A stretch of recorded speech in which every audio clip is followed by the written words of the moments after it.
एक सवाल व्यक्ति की नैतिकता, आध्यात्मिकता और ईश्वर की भूमिका पर विचार करता है।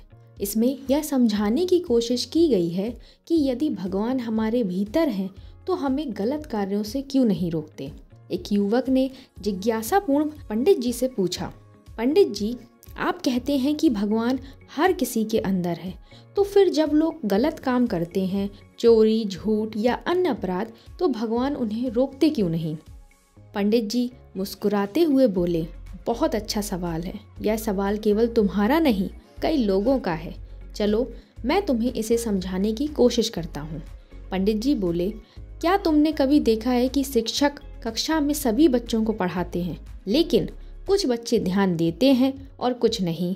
युवक बोला, हाँ, यह तो रोज होता है।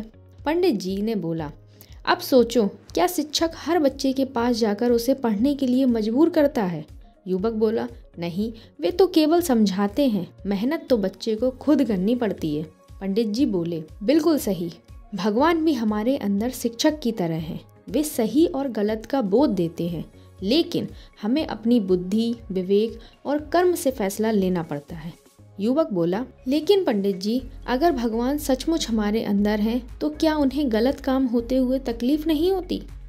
पंडित जी बोले, भगवान ने हमें स्वतंत्र इच्छा दी है, हम इस आज़ादी का सही उपयोग करते हैं या नहीं। भगवान हमें रोकने की जगह चेतावनी देते हैं, जैसे हमारा अंतरात्मा। जब हम कुछ गलत करने जाते हैं तो एक आवाज़ अंदर से आती है, यह सही नहीं है। पंडित जी बोले, चलो मैं तुम्हें एक कहानी सुनाता हूँ। एक किसान अपने खेत में फसल बो रहा था।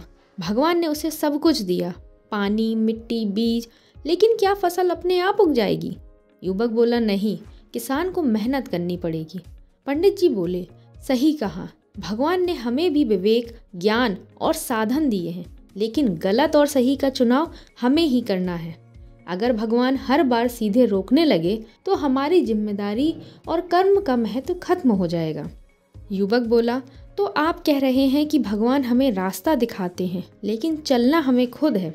पंडित जी हंसते हुए बोले, बिल्कुल सही, भगवान तुम्हारे अंदर भी है और तुम्हारे कर्मों के साक्षी भी।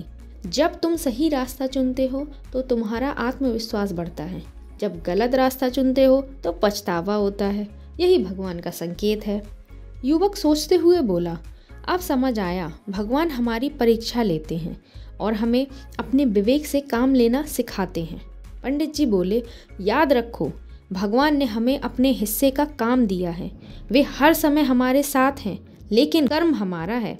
युवक आत्मविश्वास से बोला, धन्यवाद पंडित जी, अब मैं समझ गया कि भगवान हमें रोकते क्यों नहीं हैं। हमें खुद अपनी जिम्मेदारी निभानी है। भगवान मार्गदर्शन देते हैं, लेकिन इंसान को अपने कर्मों और फैसलों का जिम्मेदार बनना पड़ता है।